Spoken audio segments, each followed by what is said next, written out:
Eno Raud, Sipsik.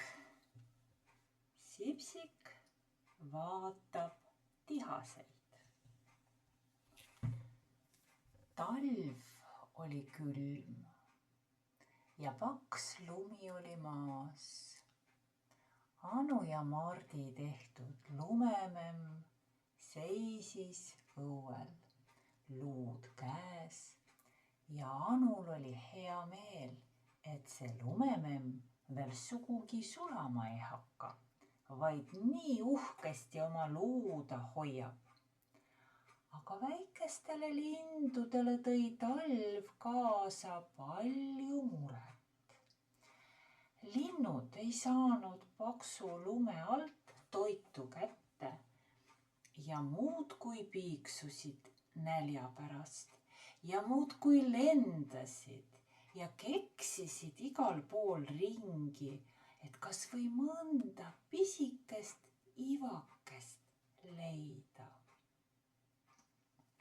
Üks kollase kurgualusega tihane lendas koguni Anu ja Mardi akna taha ja toksis nokaga vastu akent, just nagu paludes, et Anu ja Mart talle midagi süüa annaksid.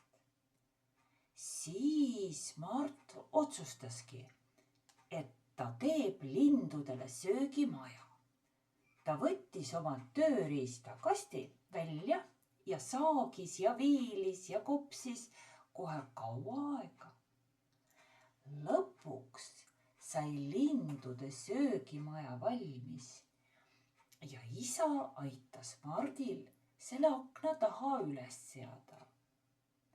Ema tõi sahvrist suure pekitüki ja sidus nööriga lindude söögimajja rippuma. Tihasele meeldib väga, kui suur pekitükk nööri otsas ripub. Sellepärast neid kutsutaksegi mõnikord rasvatihasteks. Anu aga istus akna alla linde ootama. Ta istus ja ootas ja tal hakkas oodates isegi natuke igav, sest ühtegi lindu ei tulnud. Korraga ütles Sipsik oma mängunurgas, ma tahan ka tulla akna alla linde ootama. Anu oli sellega kohe nõus, võttis Sipsiku ja pani ta akna lauale istuma. Ja nüüd ei olnudki Anul enam igav oodata, sest Sipsik oli talle seltsiks ja nad ajasid omavahel juttu. Ei tea küll, miks ühtegi lindu ei tule, arutas Anu. See on ju alles uus söögimaja, ütles Sipsik. Linnud ei tea veel, et seal ripub niisugune suur pekitükk. Me peame kannatlikult ootama, ütles Anu. Ja nad ootasid kannatlikult. Korraga tuli lennates tilluke kollase kurgualusega tihane ning istus söögimaja katusele. See võis olla sama tihane, kes enne nokaga vastu akent oli toksinud. Aga ta võis olla ka mõni hoopis teine tihane, sest tihased on ju nii kangesti ühte nägu.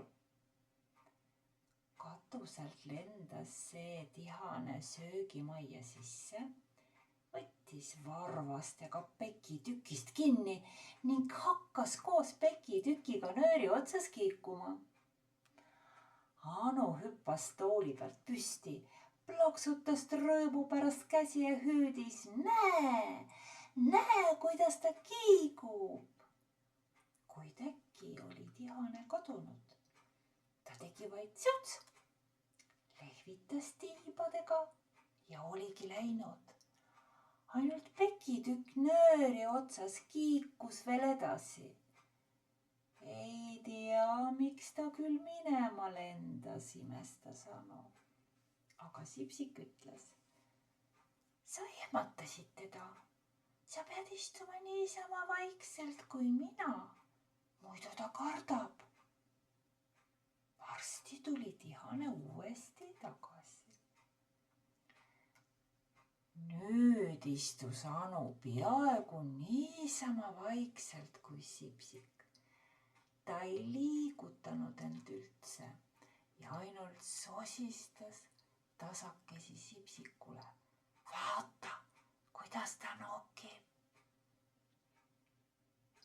Nad vaatasid mõlemad, kuidas tihane pekki nokib ja tihane ei kartnud enam sugugi. Pärastpoole tuli söögimajja veel teisigi tihaseid. Anu ja Sipsik vaatasid sageli pealt, kuidas tihased nööri otsas kiikusid ja pekki nokkisid ning Anu püüdis alati istuda niisama vaikselt kui Sipsik, sest Sipsik teadis kõige paremini, kuidas peab tihaseid vaatama.